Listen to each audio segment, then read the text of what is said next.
Amém, meus irmãos? Glória a Deus. Eu convido meu irmão, eu convido a minha irmã a abrir a sua Bíblia no livro de Gênesis. Livro de Gênesis, capítulo de número 45, versículo 5 e até o versículo 8. Gênesis 45 em diante. Vamos meditar nessa porção. Quero ler aqui na versão NVI, 45, do versículo 5 ao versículo 8.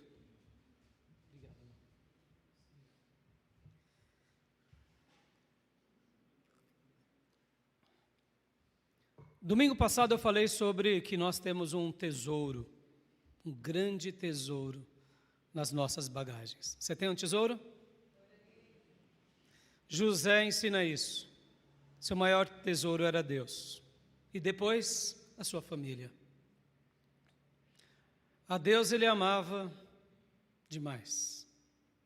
E colocava Deus em primeiro lugar sobre tudo. E a sua família, ele também amava demais. E ele demonstrava esse amor pelos seus atos. Cuidando da sua casa, obedecendo seu pai, ajudando seus irmãos. E depois, perdoando seus irmãos. Eu poderia dizer que uma das maiores virtudes da nossa vida é amar e perdoar. Perdoar e amar. José era essa pessoa que tinha esse tesouro dentro dele. Esse tesouro imenso. E aí tem sentido as bagagens da nossa vida. Porque aí a gente acumula não para nós, mas para Deus, para a glória dele. Quero continuar falando com vocês sobre José ainda e confesso, meus irmãos, que eu achei que domingo passado talvez seria a minha penúltima ou última mensagem, mas que o Espírito Santo continue nos guiando, nos conduzindo. E Deus continua falando comigo sobre esse tema. E na quarta-feira, logo depois da linda mensagem do Felipe Reis, que ele falou de onde Deus nos tirou. Ah, como é doce lembrar disso. Como é doce. Como é maravilhoso se lembrar de onde saímos. Como é revigorante sabermos aquela vida que tínhamos e o que Deus fez em nós, dentro de nós. Eu encerrei aqui o culto até falando que a última página da nossa vida não foi escrita. Amém?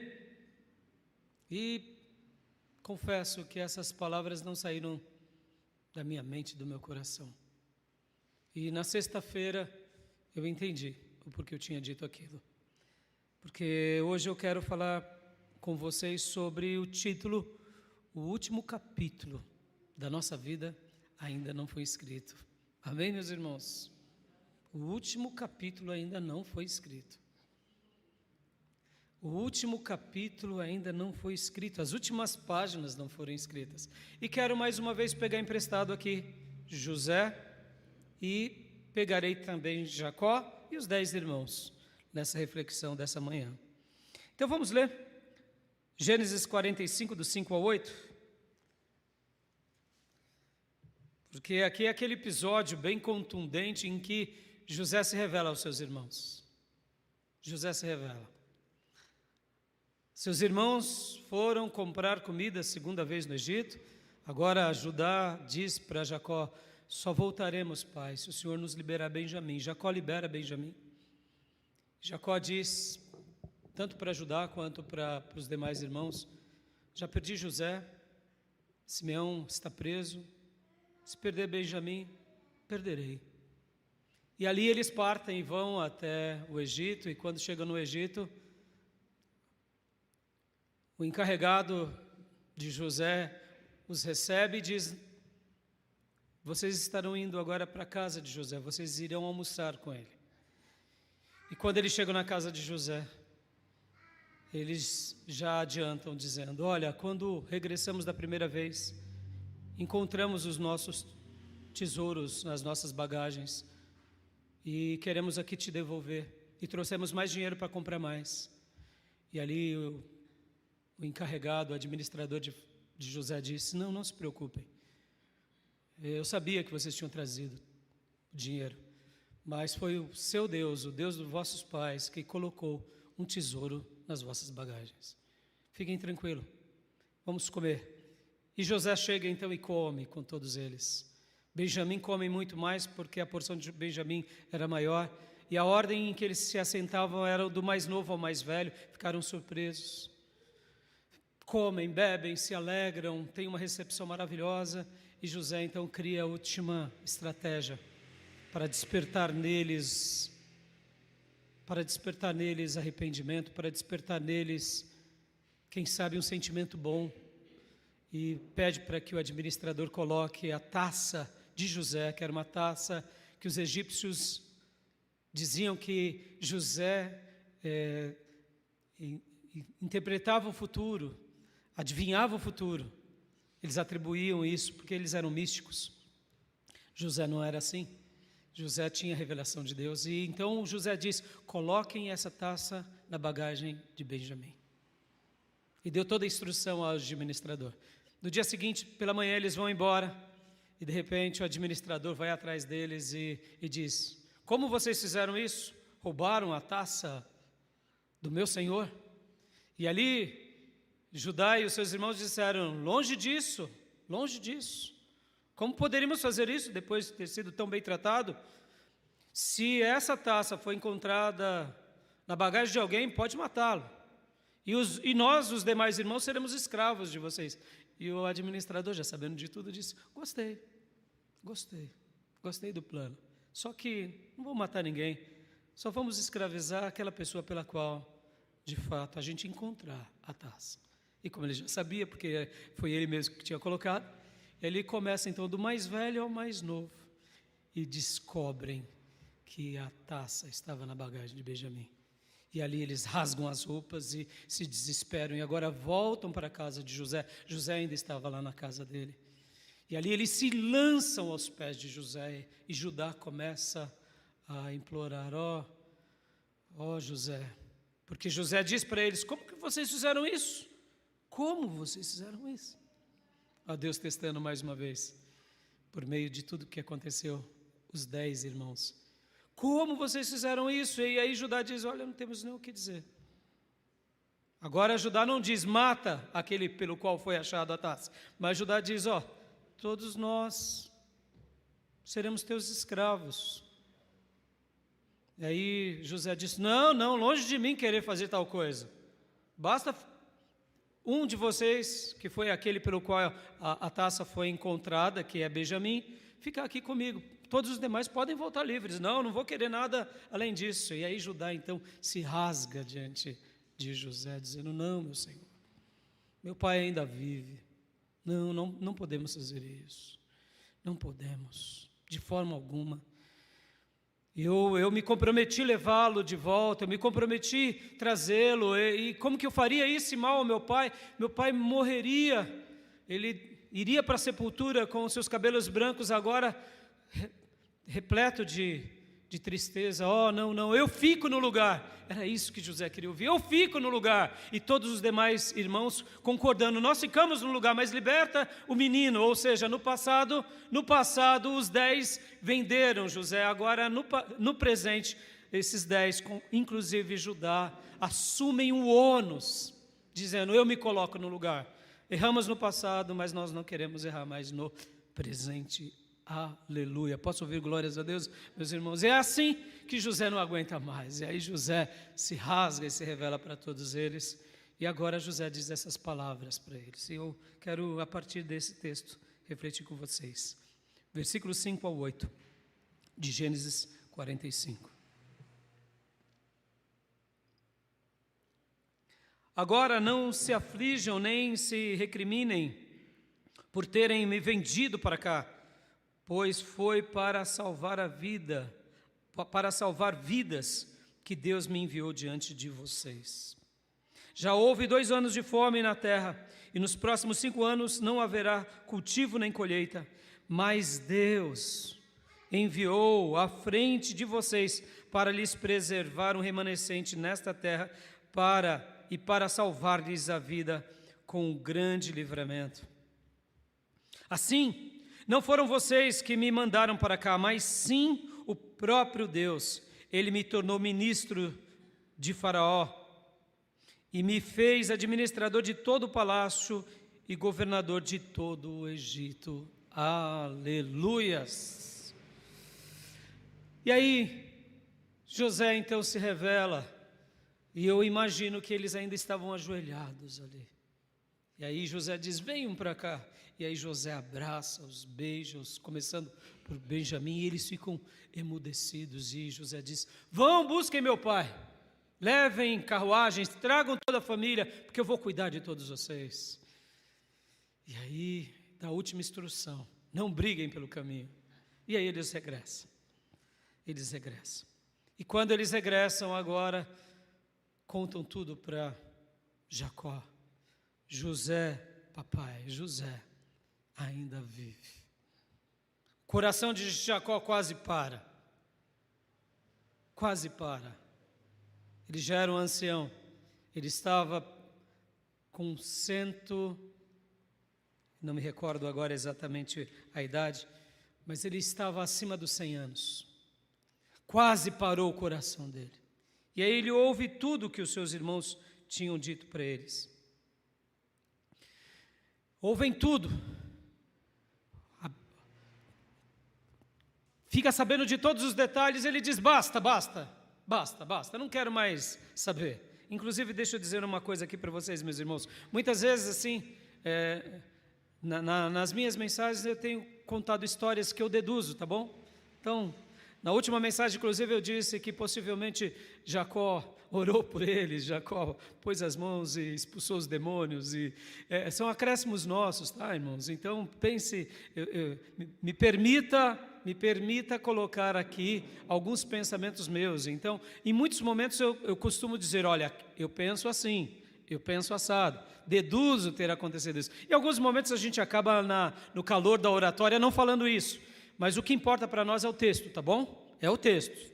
Do texto a gente não mexe, do texto a gente acredita, tá bom? Então eu estou explicando isso porque na semana passada, quando eu disse basta, e ali eu imaginei Jacó olhando para os filhos e falando, eu vou esperar o quê de vocês? Não tenho muito o que esperar de vocês, porque vocês me enganaram a vida toda, mas tudo bem, eu perdoo vocês. Então ele diz isso, e aí ele fala, José ainda vive, e eu quero vê-lo ainda que morra. E aí eles se preparam e vão para o Egito. Então hoje eu quero falar com vocês, irmãos, sobre essas palavras aqui, sobre essas palavras de José, porque, olha só, meus irmãos, porque foi para a conservação da vida, Deus me enviou adiante de vocês. José, olha só que coisa linda, José não culpa eles, eles causaram mal para José, mas José acreditava nisso. Pelo que Deus me enviou adiante de vós para conservar nossa sucessão na terra e para guardar-vos em vida guardar-nos em vida por um grande livramento. Assim não foste vós que me enviastes para cá, mas senão Deus. Ele tinha convicção. Deus fez o que Ele fez na minha vida. Deixa eu te perguntar, é Deus quem está fazendo o que está fazendo na sua vida?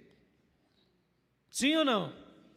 Mas sejamos honestos, quando acontece uma tragédia, parece que é Deus? Parece que é quem? Parece que é o mal, o diabo, os demônios, parece que é a ruindade das pessoas. É assim ou não é? E hoje nessa reflexão, irmãos, como eu disse no meu título, o último capítulo da nossa vida ainda não foi escrito. Eu quero olhar para esse momento da vida de José, e com essas palavras, e quero também olhar um pouco para a história anterior de José, porque vocês têm que lembrar que quando José ele é vendido para os ismaelitas como escravo, será que ele estava pensando assim? Foi Deus que me fez ser vendido para o Egito. Você acha que ele estava pensando assim? Claro que não.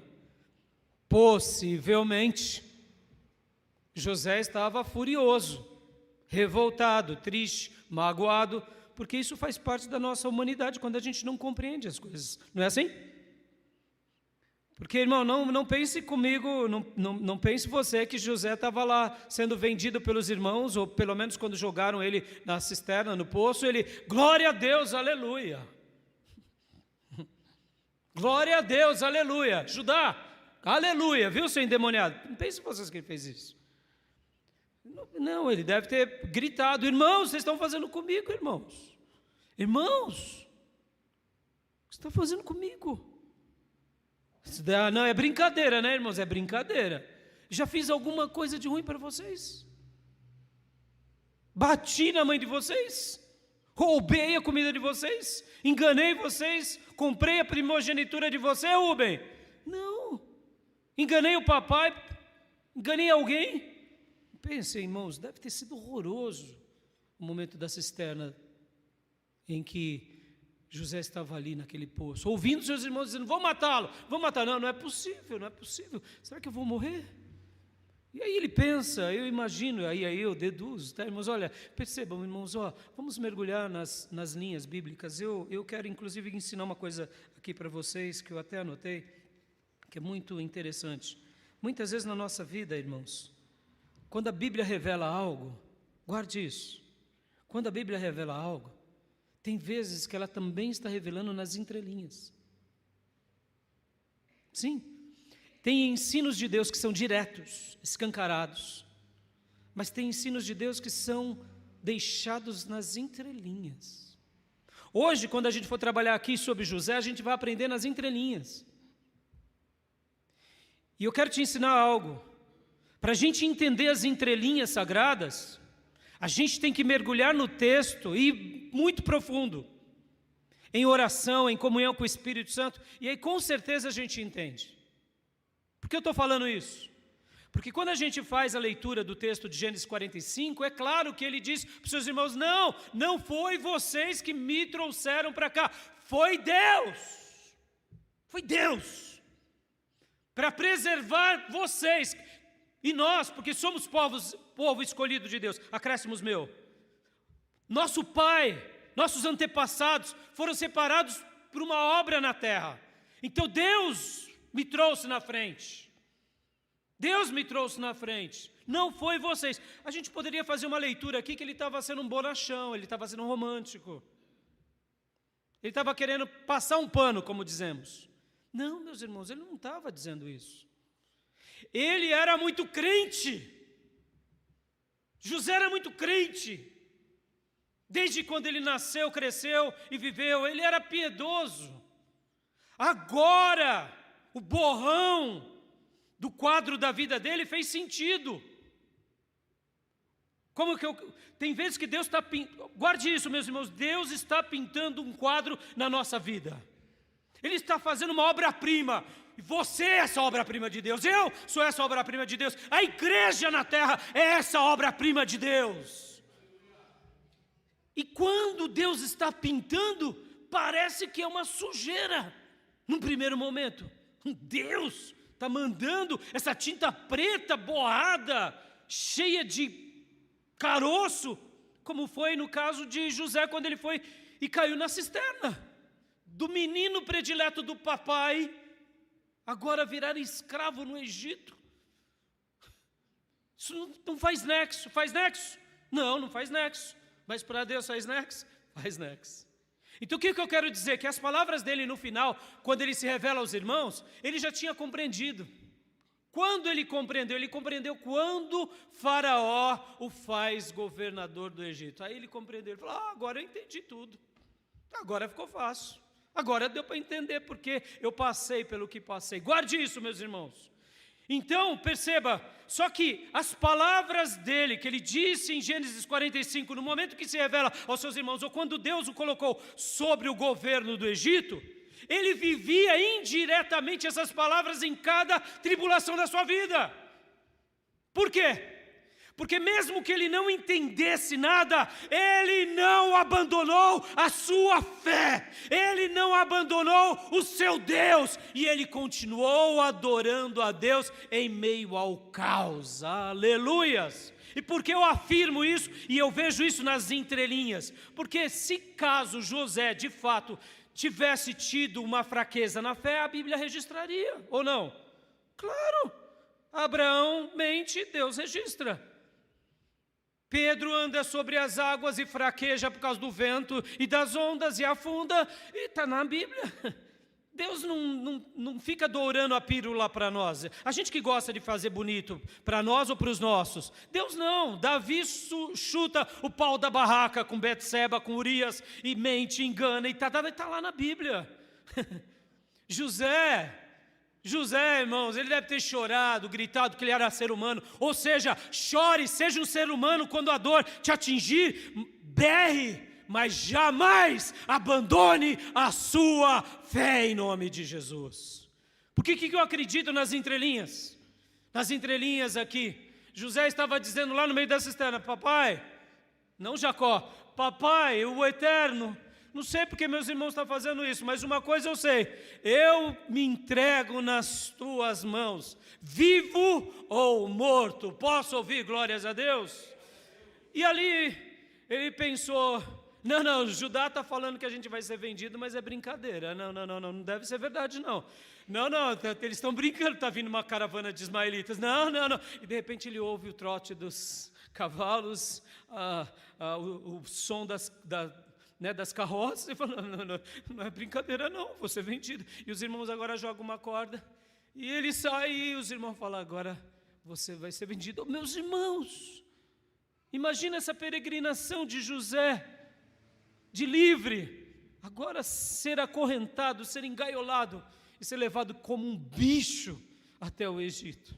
Detalhe, os ismaelitas, se vocês não se lembram, eram parentes, deles, porque os ismaelitas são descendentes de quem? De Ismael. Ou seja, vendido para os próprios parentes.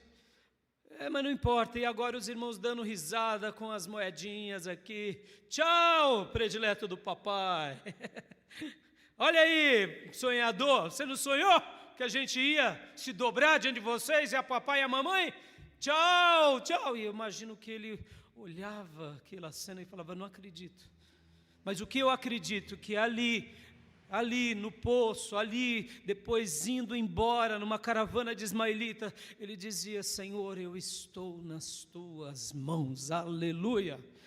Porque se ele tivesse murmurado, a Bíblia registraria. Não foi assim que fez a esposa de Jó? Amaldiçoa o teu Deus e morre, Jó. Perdemos os filhos, perdemos os bens, você perdeu a saúde, você não abandona o seu Deus. E Jó disse: como fala uma tola, fala tu, mulher, de Deus eu recebi o bem, de Deus eu recebo o mal, bendito seja o Senhor, aleluia. E Jó depois, quando recebe seus 3 amigos, fraqueja. Por quê? Porque a gente é assim, mas Jó foi valente. Ele deu umas fraquejadas, deu umas rabiadas. José não, meus irmãos. Por isso que eu disse que a gente vai aprender nas entrelinhas, porque creio que o Espírito Santo não nos revelou pelas Escrituras tudo, no sentido assim, ele deixou tudo necessário, mas algumas grandes lições do Espírito Santo estão nas entrelinhas. Ou seja, no momento que a gente mergulha nas águas do Espírito, mergulha na palavra de Deus, você compreende. Fica claro algumas lições, e eu quero acreditar que Deus vai estar nos ensinando assim. Mas Deus só se permite ser revelado para nós nas entrelinhas quando a gente gasta tempo com o Espírito, gasta tempo com Deus, porque aí vem as grandes pérolas para a nossa vida, vem os grandes tesouros escondidos nas profundezas dos mistérios de Deus. Amém, meus irmãos? E aqui José, então, o que ele faz, meus irmãos? José, e a tese que eu quero defender hoje é essa, meus irmãos.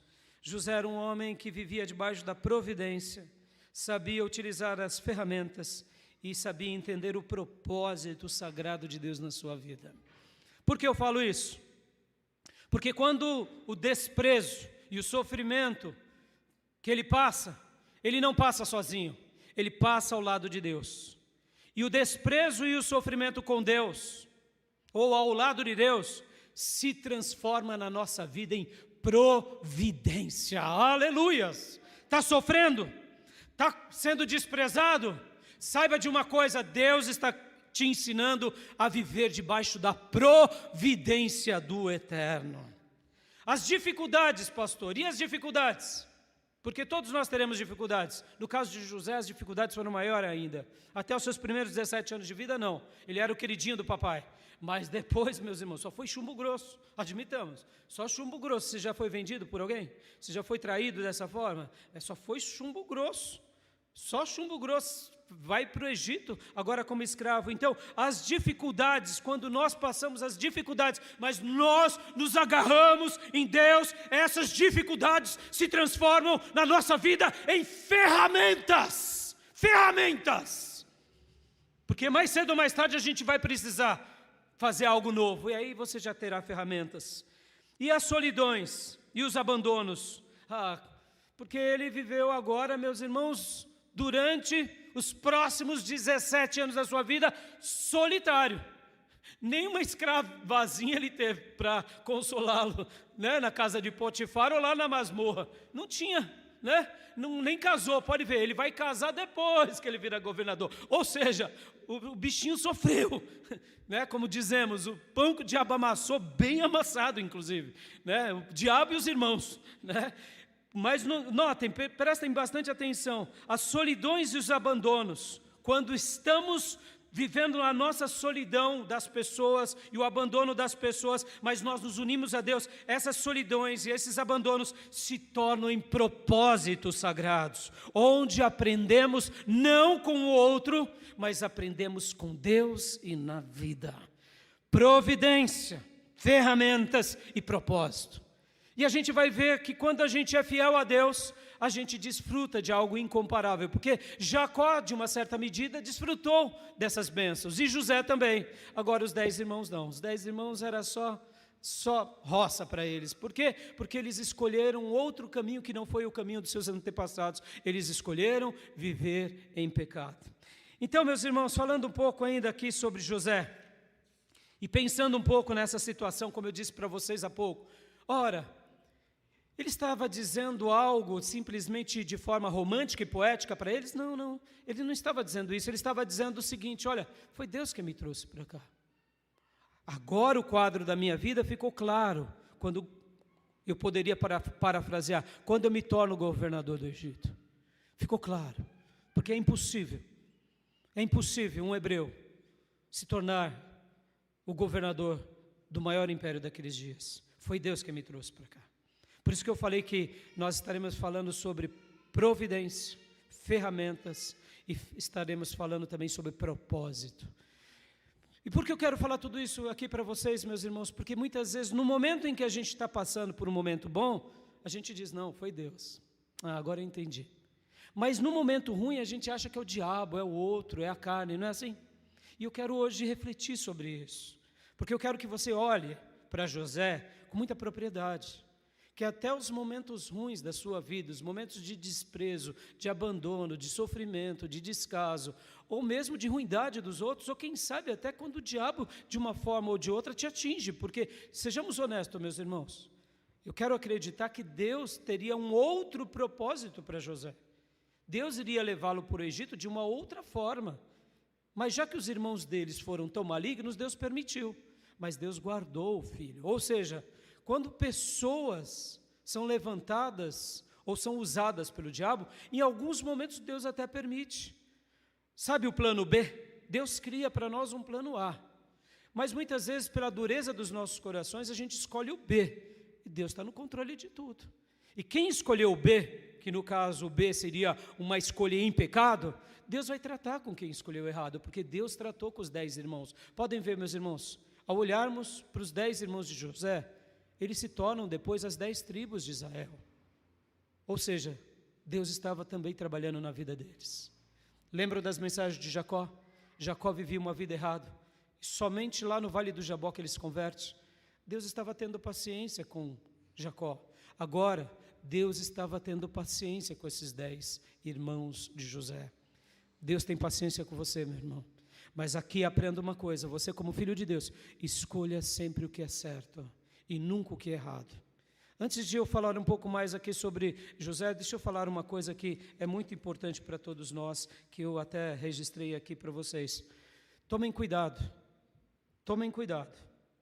para vocês não serem escravos das suas vontades. Eu mesmo faço essa pergunta para mim. Será que eu estou sendo escravo da minha vontade?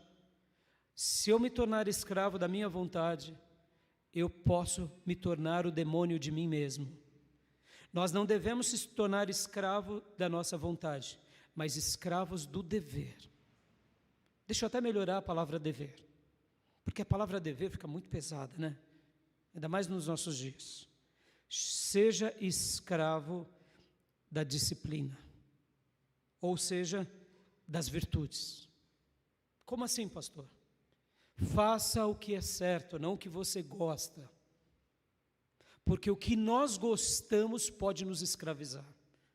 Quando somos escravos da nossa vontade, nos tornamos os demônios de si mesmo. Porque a nossa carne é maligna. Quando nós nos tornamos escravos da nossa vontade, nós seguimos apenas as nossas emoções caídas, diabólicas, e não a razão. E esse é o problema, porque muitas vezes a gente põe até a razão, mas é a razão que está sendo conduzida pela vontade, e não a razão de fato, porque depois que fazemos o que fazemos, colhemos o fruto do pecado, ou seja, aquela razão foi humana, e uma razão humana vai contra a vontade de Deus. Mas quando nos tornamos escravos do dever, ou seja, escravos da disciplina, ou seja, escravos da virtude, nós nos tornamos uma pessoa realmente repleta de virtudes boas e de bênçãos. Quando nós nos tornamos escravos do dever, atingimos o máximo do nosso potencial na vida. E o máximo do nosso potencial na vida, isso é maravilhoso, meus irmãos. Porque mesmo que você tenha referenciais externos, são outros, e você não pode imitar o máximo do potencial do outro. O outro tem a vida dele. Descubra o que Deus tem para você. E atingir o máximo do potencial da sua vida te faz ser uma pessoa frutífera e realizada segundo a vontade de Deus. Porque José atingiu o máximo do potencial da vida dele. Jacó atingiu o máximo do potencial da vida dele. Davi atingiu o máximo do potencial da vida dele. João Batista atingiu o máximo do potencial da vida deles. Por que esses grandes servos de Deus fizeram isso? Porque eles não eram escravos da vontade, eles eram escravos do dever. Eles tinham essa vida querendo seguir o quê? A Deus em primeiro lugar, não a si próprio. Quando nós somos escravos do dever, da disciplina, e atingimos essa graça de ter uma vida repleta de virtudes, nós seguimos a razão, segundo Deus, não segundo os homens, e deixamos a emoção no lugar devido. E ela não nos domina, porque agora temos o quê? O fruto do Espírito, temos temperança, temos domínio próprio. Amém, meus irmãos? Estamos diante de uma pessoa que sempre, desde cedo, seguiu sendo escravo do dever, escravo das disciplinas, e se tornou uma pessoa repleta de virtudes. Amém, meus irmãos? Eu quero isso para a minha vida, você quer isso para a tua vida? Há uma frase máxima que citamos na vida, eu gosto demais de citá-la para os jovens, que é o seguinte, e até para os adultos e pais: primeiro a obrigação, depois a diversão.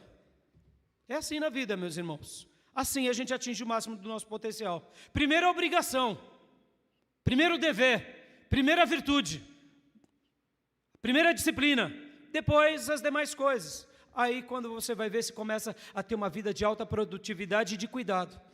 No caso, José era essa pessoa, como eu disse para vocês. José era essa pessoa. Ele tinha isso dentro dele. Então, como eu falava para vocês aqui, voltando para as palavras de José ditas aos seus irmãos, foi Deus quem me trouxe para cá, meus irmãos. Foi Deus, não foram vocês. Descansem, não foram vocês. Ele não estava aqui dourando a pílula, dizendo, não, vocês não têm culpa. Não é isso. Ele estava olhando, como eu disse, além. Ou seja, nas entrelinhas. Deus permitiu com que vocês fizessem o que fizeram para eu aprender, para eu vir para cá. Logo, vocês têm a culpa de vocês, mas eu estou aqui olhando para vocês, com o coração repleto de perdão e amor, dizendo, olha, vamos olhar para Deus.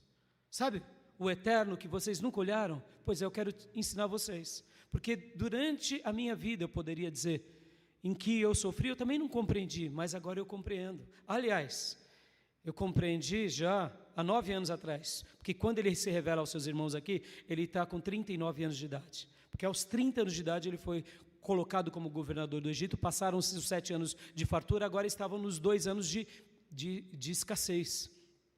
Então, notem bem, ele está dizendo isso, como eu disse para vocês, irmãos, ele estava falando isso, e agora eu quero dissecar, nos 3 episódios de José, esse pensamento.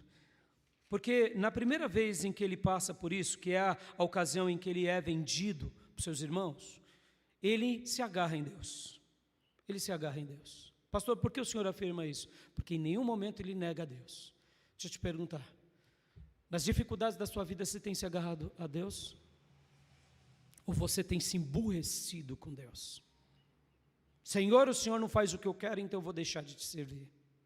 José, mesmo não compreendendo o borrão da sua vida, mesmo sendo vendido como escravo, mesmo a sua alma estando na angústia, ele deve ter pensado alguma coisa mais ou menos assim: Deus não me venderia, Deus não me abandonaria, eu conheço o caráter de Deus. O Senhor Todo-Poderoso cuidou do meu bisavô Abraão, o Senhor Todo-Poderoso cuidou do meu avô Isaque, o Senhor Todo-Poderoso foi paciente com meu pai Jacó e cuidou do meu pai Jacó.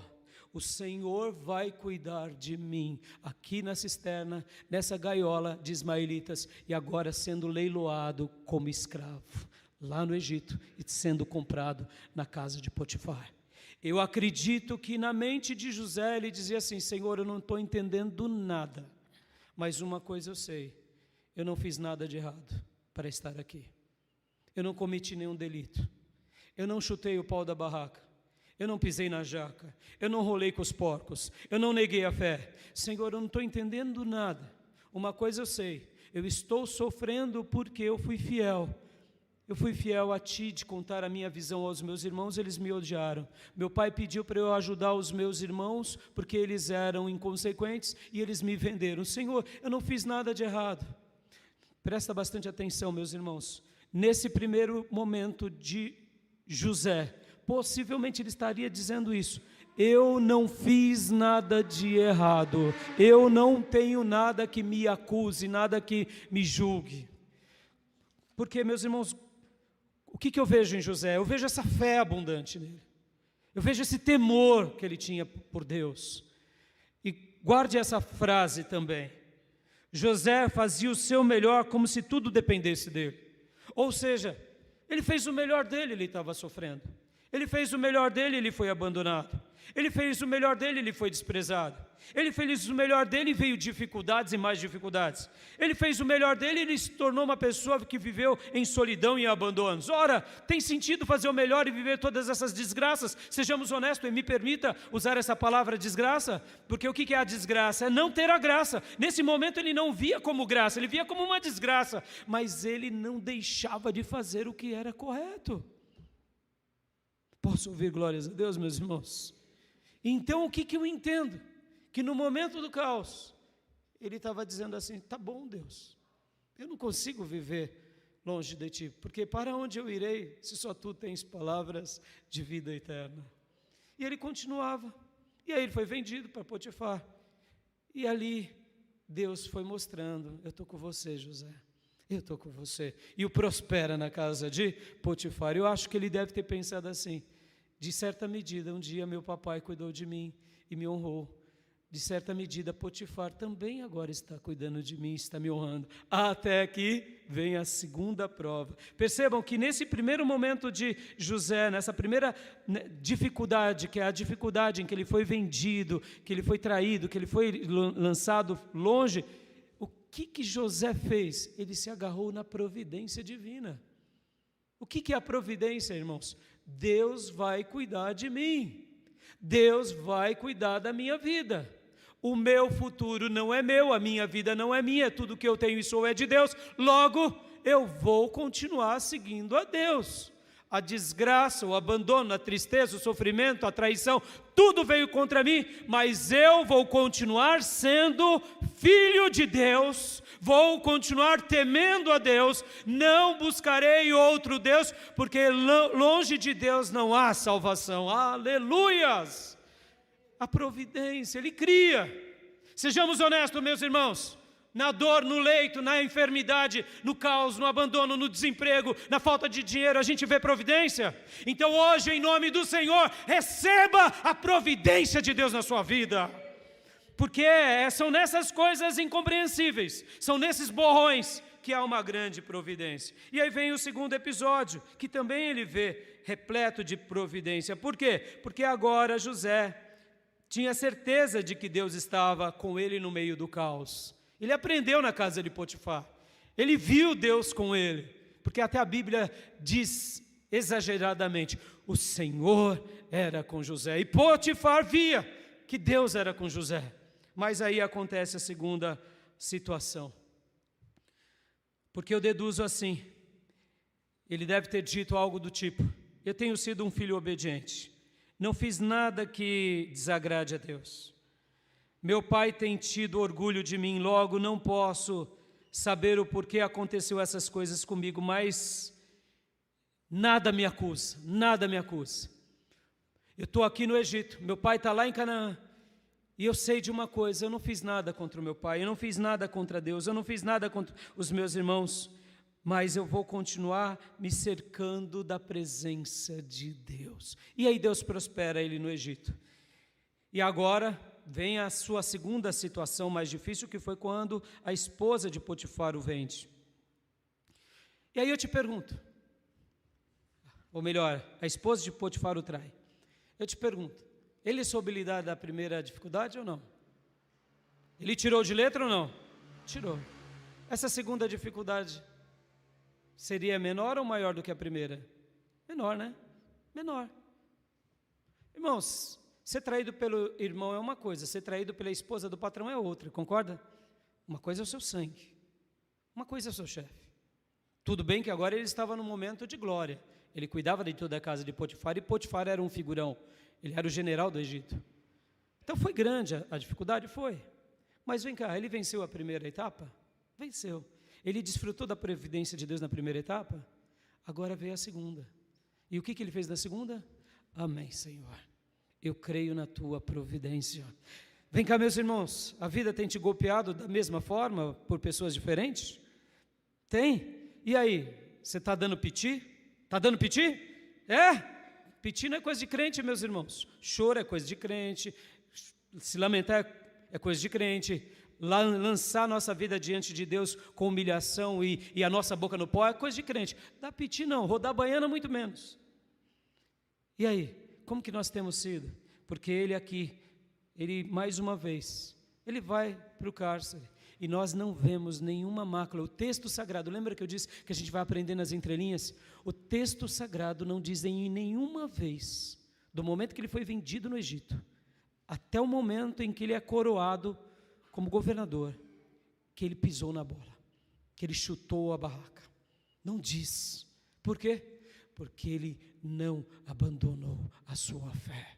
Ele amava a Deus. Meus irmãos, enquanto falo de José aqui, deixa eu dizer uma coisa aqui que me fascina. Aprenda a amar a Deus. Aprenda a amar a Deus. Diga para Deus, se você não consegue expressar, quem sabe palavras bonitas para Deus, diga para Ele, Deus me ajuda a te amar. Porque, meus irmãos, se você tem feito coisas na tua vida por causa do teu marido, minha irmã, você não entendeu direito o propósito de Deus. E você, meu irmão, se você tem sido fiel por causa da tua esposa, você não entendeu o plano de Deus ainda. Teu marido, a tua esposa, um dia vai passar. E os teus filhos também vão passar, eles vão seguir a vida dele. Mas você tem que aprender a amar a Deus. Você tem feito as coisas por quê? Por causa do dom que Deus te deu? Por causa do talento que Deus te deu? Da profissão ou das bênçãos que Deus te deu? Não, você tem que viver aprendendo a amar a Deus acima de todas as coisas. É isso que importa na nossa vida. Porque quando eu amo a Deus, meus irmãos, vem os embates da vida e eu me mantenho de pé como a palmeira em que os ventos vergam ela, mas ela não é derrubada porque suas raízes estão profundas, estão no solo forte, ela verga-se, as suas folhas chegam a tocar, muitas vezes na praia do mar ou nos montes, mas ela não cai. Por quê? Porque estamos firmados e amamos a Deus. José foi essa pessoa, porque agora vem a primeira prova, que é a prova com a esposa de Potifar e Potifar. Ele vai lá para o cárcere, e o que ele faz? Ele dá piti lá no cárcere? Não, ele de novo continua de uma forma misteriosa, porque entendam, irmãos, tanto no primeiro episódio como no segundo, ele não disse, foi Deus que me fez ser vendido. Ele não disse isso. Porque, irmãos, no momento da tragédia você só está vendo os maldosos, a dor, o choro, então, mas como eu posso dizer que ele entendia isso? Ele entendia dizendo mais ou menos assim, a minha vida é do meu mestre, aleluia. Imaginava que esse era o hino de nosso irmão José. A minha vida é do meu mestre, meu coração é do meu mestre, o meu caminho é do meu mestre, minha esperança é do meu mestre. Era assim que ele devia viver. Ele falava, Senhor, eu não estou entendendo nada, mas a minha vida é tua, o meu coração é teu, o meu caminho é teu e a minha esperança é tua, aleluias. Como cantou lindamente nosso irmão saudoso Lázaro, aleluias. Por quê, meus irmãos? Porque ele era essa pessoa que dizia, Deus está no controle de tudo. É caos, mas é o caos de Deus. É o sofrimento, mas é o sofrimento de Deus. Por isso que eu digo para vocês que José vivia a providência de Deus em cada momento. E aí vem essa segunda prova, e nós já conhecemos a história, ele é exaltado lá no meio da prisão, e aí vem a última prova, que é a do copeiro e do padeiro, em que ele interpreta os sonhos, acontece como ele tinha dito, e 2 anos se esquecem dele, mais uma vez esquecido. Sabe o que ele devia fazer? Tudo bem, ora, ser esquecido, nenhum problema, fui traído pelos meus irmãos, fui traído pela patroa, pelo patrão, ser esquecido por um copeiro, café pequeno. É assim que a gente tem que viver, meus irmãos. O que Deus está nos ensinando com José? Viva debaixo da providência quando tudo der errado. Por quê? Porque muitas vezes quando a gente vive debaixo dessa providência sagrada, os desprezos e os sofrimentos não nos destroem, porque eles serão ferramentas gerando em nós o que? Providências. E as dificuldades, pastor, serão ferramentas. De alguma forma misteriosa ele aprendeu, ele se superou, ele não olhou para a circunstância, ele olhava para Deus, e ele falava, não, eu tenho que me inventar agora, por quê? Porque a minha vida não é um borrão na história de Deus, eu nasci com um propósito, Deus tem um propósito na minha vida, na minha morte e na minha ressurreição. Você tem um propósito na sua vida, irmão. Não pense que você é um borrão, é uma coisa qualquer. Não, você é eleito de Deus para escrever uma história linda de Deus na terra, aleluias. E aí então chega o grande momento da vida dele. Qual é o grande momento, meus irmãos? O momento em que agora tudo faz sentido, tudo se faz revelado para ele. Por quê? Porque agora ele foi colocado como governador. E agora nesse momento ele então entende, tudo que eu passei fez sentido. O quebra-cabeça da vida dele estava montado e pronto agora. Foi colocado como tal. Mas aí eu te pergunto, essa foi a melhor parte da vida de José? Não. Essa não foi a melhor parte. Por quê? Porque o último capítulo ainda não tinha sido escrito na vida dele. Aleluia. Pastor, mas ele se torna governador do Egito. Tá bom, meus irmãos, ele era um hebreu. Qual era o lugar dele? Era no Egito? Não, o lugar dele é em Canaã. O Egito só foi uma maneira em que Deus quis usá-lo como um instrumento, dizendo ao mundo e ao maior império da época, olhem para mim, eu tenho uma obra com Abraão, eu tenho uma obra com Isaac, eu tenho uma obra com Jacó, e dei Canaã como uma terra sagrada para que eles se transformem em o quê? Um povo sacerdotal para o mundo. E você, Faraó e Egito, aprenda com o meu servo que eu estou enviando para aí, mas lembre-se disso. Ele pode vestir roupas de egípcios, se pintar que nem um egípcio, comer que nem um egípcio, mas ele é um hebreu, que até as ossadas dele são meus, e um dia eu vou enterrá-lo lá na terra, pela qual ele fez, de onde ele nasceu. Mas ele cumpre o seu propósito. Lembra que eu disse há pouco, que quando a gente entende mesmo que a gente não entenda diretamente, a gente entende indiretamente os planos de Deus, a gente atinge o máximo do nosso potencial. Perceba, José era muito resolvido, ele serviu ao Egito, ou seja, ele era um missionário lá no Egito. Parafraseando, foi isso que ele fez. Ele revelou a glória de Deus, ele revelou o poder de Deus, e ele abençoou o seu povo e abençoou o mundo. E mesmo assim ele morre lá no Egito. E olha que interessante, ele foi embalsamado e foi colocado num sarcófago. É interessante que é um dos únicos, pelo menos que eu me lembro, servos de Deus que passou por uma experiência dessa. E naquela época, uma pessoa passar por isso representava que ela era muito nobre. Porque vocês têm que lembrar que ser embalsamado e ser colocado num sarcófago era só por uma grande autoridade do Egito. Ele se tornou essa grande autoridade. Mas aí eu te digo, ele amava o Egito? Não, ele era de Canaã celestial. Você, meu irmão, foi colocado nesse Egito com um propósito, mas você e eu somos de Canaã celestial. Até os teus ossos importam para Deus. Por isso que quando morremos, o Senhor, Ele tem prazer na morte dos seus servos. E aí tudo fez sentido para ele. Tudo fez sentido, e agora estava fazendo muito mais sentido quando ele vê pela primeira vez quem? Os seus irmãos. E aí ele é usado por Deus para testar os seus irmãos, e fez muito mais sentido quando? Quando agora ele vê Judá e os seus demais irmãos arrependidos. E agora ele se revela para eles, e ele diz, busquem o meu pai. E aí a história dele vai ser agora escrita, o último capítulo. Qual foi o último capítulo de José, meus irmãos? Ele vai viver com Jacó mais durante 17 anos. Agora vamos para Jacó. Vamos para Jacó um pouco, porque agora eu tenho uma breve síntese sobre Jacó e sobre seus 10 irmãos. Vamos para Jacó. Jacó fez o luto do seu filho. Possivelmente, ainda enquanto o seu pai Isaac estava vivo.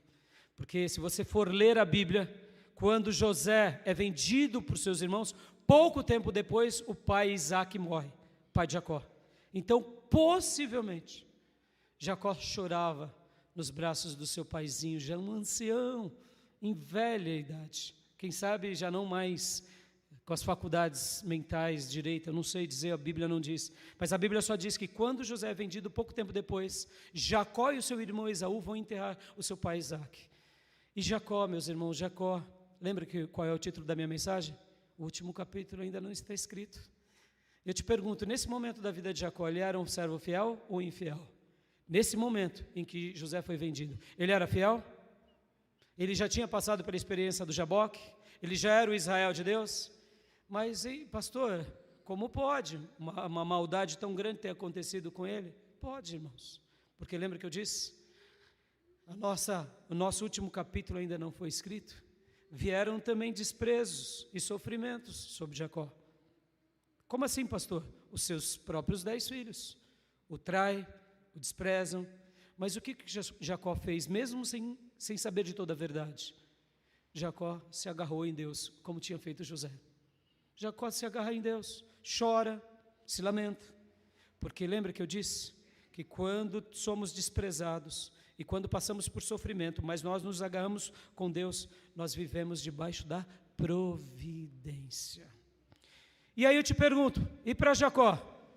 Teve sofrimento? Claro que teve, irmãos. O filhinho predileto, aquele que te dava orgulho, no meio dos 10 atribulados, Benjamim era criancinha. O que vai ser Benjamim? O que vai ser Benjamim? Um atribulado ou um Josézinho? No meio de 10 atribulados. Percebam, irmãos, olha que difícil. Mas o que ele fez ali no meio das dificuldades da vida? Ele teve ferramentas também. Jacó chorou a morte do seu filho e criou da melhor forma o Benjamim. E a gente não tem muita informação de como foi Benjamim. Não temos muita informação. O foco bíblico fica em Jacó e fica em José. E agora eu te pergunto, ele ficou tendo momentos de solidões profundas e de abandonos profundos? Sim, claro. Meus irmãos, lembrem-se que até o episódio em que Jacó se revela aos seus irmãos, José se revela aos seus irmãos, José tinha 37 anos, ou melhor, 39 anos. 22 anos passaram-se em que Jacó curtia o luto do filho. Cada ano que passava, chegava naquela época do ano, deduzo, Não sei como que eles faziam para conservar os seus calendários naqueles dias.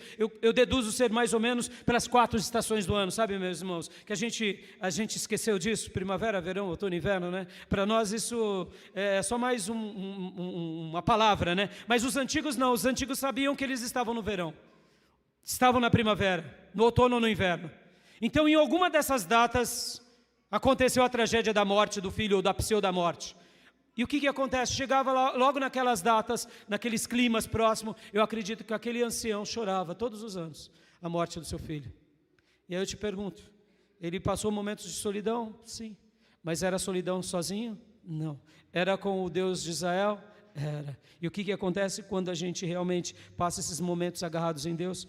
Se transformam em propósitos sagrados, porque a melhor e o último capítulo da vida de Jacó ainda não tinha sido escrito, até aquele dia, que ele vê agora os seus 10 filhos chegarem, e vem um monte de carruagem, e um monte de coisas, e de repente vem, o texto bíblico não diz, mas eu deduzo que foi Judá, porque percebam, irmãos, Judá está tomando a frente agora, Judá aqui dá o primeiro passo em tudo, Judá que chama para si a primogenitura espiritual. Percebam que foi ele quem leva Benjamim, foi ele quem toma a frente, foi ele que se coloca no lugar de Benjamim. Ou seja, ele assume papéis de sacrifício, lembra? No passado ele era escravo da sua vontade, mas agora Judá era escravo do dever. E aqui então a história de Judá muda e os irmãos também com ele. E agora então ele diz, José ainda está vivo, e ele fala para nós, papai, vamos para o Egito. Percebam, meus irmãos, 22 anos curtindo a morte do filho, e em um dado momento, um velho ancião descobre, meu filho ainda está vivo. Posso ouvir glórias a Deus, meus irmãos? Meus irmãos, José foi um tipo de ressurreição para Jacó, foi ou não foi? Durante 22 anos, você fala, ele morreu, e agora, só de saber que ele estava vivo, já era maravilhoso. Não só está vivo, papai, ele está bem no Egito. Tá, e o que ele faz? Ele é o governador do Egito, ele é o chefe do Egito, e é ele que está dizendo para a gente ir para lá, aleluia, essa foi as últimas páginas desse patriarca fiel. Meu irmão, o que eu quero dizer com Jacó? Seja fiel, mesmo na lágrima, mesmo no pranto, porque o melhor de Deus ainda está por vir na sua vida. Pastor, mas eu não entendo esse borrão também da vida de Jacó, porque os seus 10 irmãos mentiram durante 22 anos. Não tem problema, meus irmãos. Pessoas podem mentir para nós, podem nos enganar. Você está preso às pessoas? Se você está preso às pessoas, então todo problema. Por quê? Porque as pessoas vão nos enganar, elas são falhas, elas erram, ou tem horas que a gente tem visões erradas das pessoas. Se agarrem em Deus, porque foi isso que Jacó fez. Ele se agarrou em Deus, curtiu o luto dos seus filhos e continuou seguindo a vida. Podem ver que quando ele libera Benjamim, o que ele diz? Perdi José. Não tinha perdido. Perdi também Simeão, que está preso no Egito. Irei perder Benjamim, amém. O que Jacó estava dizendo? Eu vivo debaixo da providência, eu fui eleito para isso, e é para isso que eu vou morrer. Meus irmãos, viva debaixo da providência de Deus, que você terá ferramentas para vencer na vida, e cada embate da sua vida, porque foi esse o último capítulo da vida de Jacó. Posso ouvir glórias a Deus, meus irmãos? E agora ele vai para o Egito.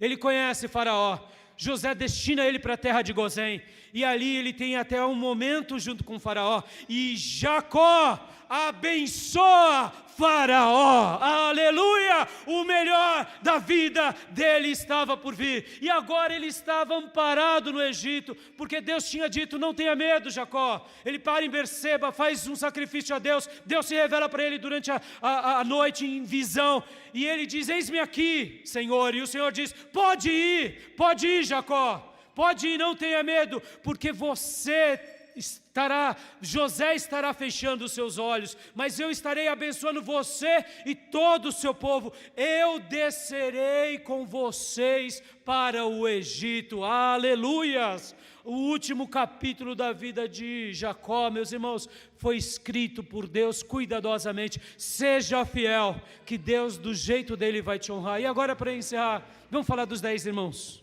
E aí, pastor? Os 10 atribulados. Porque os 10 atribulados foram muito atribulados, meus irmãos. Mentirem para o pai durante 22 anos, enganarem o pai. Mas agora, diante das estratégias de José, eles aprenderam. Lembra que eu disse, o último capítulo não foi escrito? Não há nada que a gente faça escondido que Deus não traga à tona. Oh, meus irmãos, tome cuidado, porque aqui agora na vida deles é o oposto. Se José e Jacó, no meio da dor e da angústia, do abandono, do sofrimento, de toda a traição, eles se mantiveram fiéis, mesmo não entendendo o borrão da sua vida, eles continuaram crendo em Deus, e como eu disse, a minha vida é do Mestre, o meu caminho é do Mestre, meu coração é do meu Mestre, minha esperança é do meu Mestre. Os seus irmãos cantavam o oposto. A minha vida é minha, a minha esperança é minha, o meu coração é meu, e os meus caminhos eu cuido. Deus, fique no seu canto. Aí eu te digo, Deus foi bondoso com eles? Foi. Deus foi misericordioso com eles? Foi. Mas Deus os moeu, ao ponto em que eles se arrependeram. Graças a Deus que eles se arrependeram. Amém, meus irmãos? Mas eles poderiam não ter se arrependido. Agora, por que eu quero dizer? O último capítulo da vida deles também estava sendo escrito. Eles precisaram, um dia, confessar os seus pecados e abandonar os seus pecados. O que Deus está nos ensinando com os 10 irmãos de José? Se a gente tem coisas escondidas na nossa vida, a gente tem que confessar a Deus e confessar com aqueles que a gente fez e se arrepender de todo o coração. Porque percebam, Deus tratou eles com tanta bondade, com tanta misericórdia. Deus tem te tratado com bondade e misericórdia? Deus tem tratado a história da humanidade com bondade e misericórdia? Deus sempre fará isso conosco, meus irmãos, porque Deus não é como nós, que no primeiro erro já quer nos condenar, já quer nos deletar da vida. Então, o que eu quero dizer? Cuidado com uma vida inconsequente, com uma vida de pecado, com uma vida conduzida pela sua própria vontade, ou seja, escravo da sua própria vontade, porque quem é escravo da sua própria vontade, ele acaba se tornando demônio de si. E olha, meus irmãos, se tornar demônio de si é terrível. Por quê? Porque você se cortará, você se autoflagelará, você se ferirá e ferirá quem está do seu lado. E muitas vezes Deus permite tudo isso na nossa vida para quê? Para que a gente acorde, que nem foi com eles. Perceba, meus irmãos, misteriosamente eles acordaram. Eles acordaram. Porque aqui demonstra que toda essa situação que Deus criou foi a situação onde o oleiro supremo quebrou os seus vasos. Vem cá. Você tem sofrido como José e Jacó, sendo fiel? Porque, para eu concluir aqui, qual que é a grande questão? José e Jacó sofreram sendo fiéis. Sofreu fazendo a vontade de Deus. E nessa hora o que você faz? Você se agarra a Deus e diz: Senhor, eu não estou entendendo o borrão da minha vida. Tudo bem, o Senhor não me chamou para compreender a Ti, o Senhor me chamou para Te obedecer. Estou aqui, Senhor, faça comigo o que bem lhe aprouver. No tempo certo, o borrão vai se tornar uma pintura magistral, uma pintura lindíssima. No entanto, você é esse que está vivendo com a consciência tranquila em tudo que você faz? Ah, não, há sempre uma culpa, há sempre um pesar.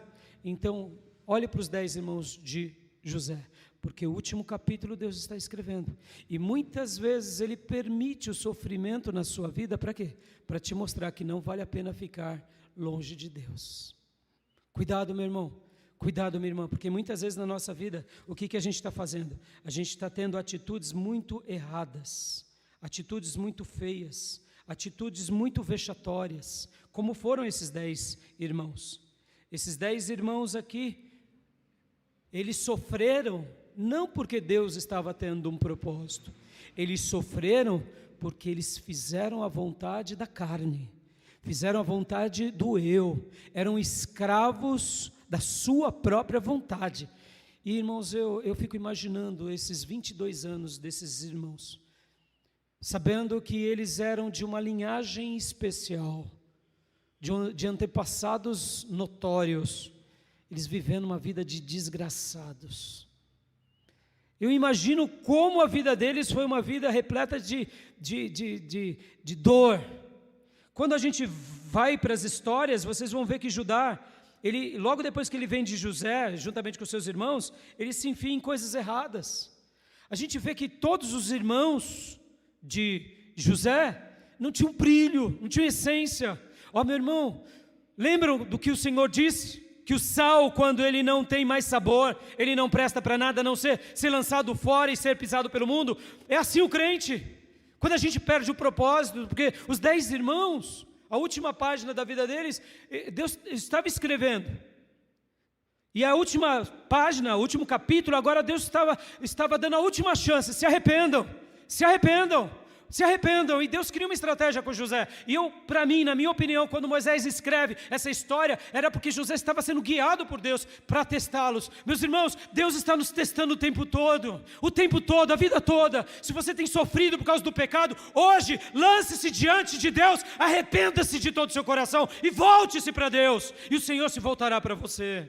Porque foi isso que aconteceu com eles. Graças a Deus, agora Judá se torna o grande líder, que a linhagem dele virá o Messias. E Levi, aquele mesmo que junto com Simeão assassinou os siquemitas, agora ele se torna uma nação sacerdotal de Israel. Aleluias, meus irmãos. 400 anos se passam no Egito, e lá no Egito eles ficam e se mantêm fiéis a Deus. Agora, os 10 irmãos aprenderam, por quê? Porque o último capítulo da vida dele estava sendo escrita por Deus, e eles entenderam que longe de Deus não há vida, longe de Deus não há significado, longe de Deus não há propósito.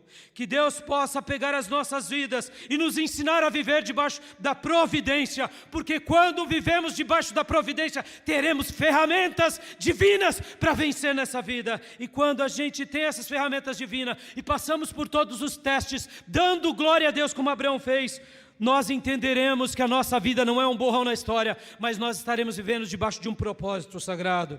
E assim possamos aprender hoje com José, com Jacó e até mesmo com os erros dos 10 irmãos. Amém, meus irmãos? O último capítulo da sua vida ainda não foi escrito. Como você quer que Deus escreva ele para você? Eu tenho um desejo para mim. Eu espero que você tenha um grande desejo para você também. Quero orar com todos vocês. Pai, muito obrigado, Deus, por essa história de José, de Jacó e dos 10 irmãos de José, os 10 filhos de Jacó. Senhor, aqui estamos, Senhor, diante do Senhor, diante da Tua presença. E eu te peço, meu Pai, em nome de Jesus, ajuda-nos na nossa caminhada, Pai. Ajuda-nos quando estamos ali, Senhor, passando aqueles momentos de dificuldade, de desespero, que não entendemos o porquê está acontecendo certas coisas conosco. Que possamos, Pai, no fundo da nossa alma, estar descansando diante do Senhor, como eu quero crer que José descansou. Porque, como eu disse, papai, em nenhum momento, tanto das primeira, segunda ou terceira provações que estão registradas no texto sagrado, quanto das demais provações, ele não murmurou, ele não blasfemou, ele não te abandonou e ele não se esqueceu de ti.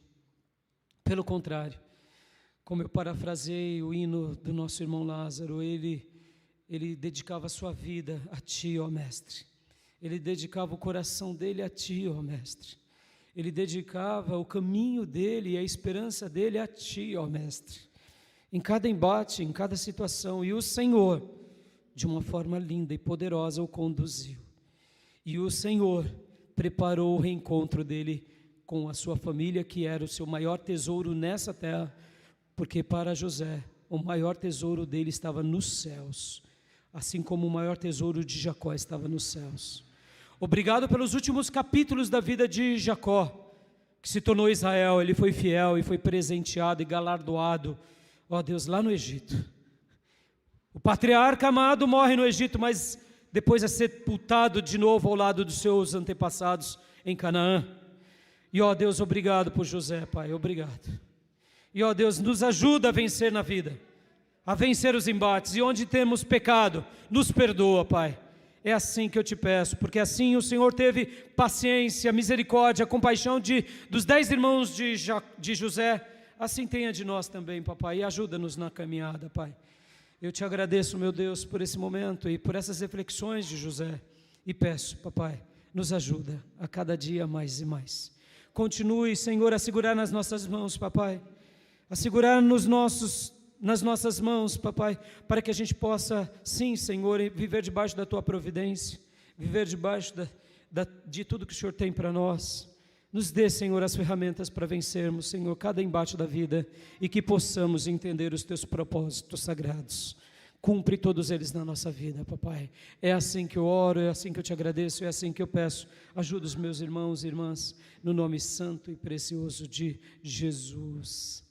Amém. Amém, meus irmãos. Deixo essa palavra ao coração dos meus irmãos. E quero, mais uma vez, dizer que possamos aprender com José e com Jacó. E quem sabe, aprender com os tombos da vida. Tá bom? Quero dar a bênção apostólica. Que a graça do Senhor Jesus, que o amor de Deus Pai e as santas e eternas consolações do Espírito Santo de Deus estejam com todos nós, com todos vocês, agora e para sempre. Amém. Obrigado aos meus irmãos que vieram aqui na igreja, obrigado meus irmãos que estão de longe nos acompanhando, que Deus continue nos abençoando. Um excelente domingo a todos, Deus abençoe. Está encerrado o nosso culto.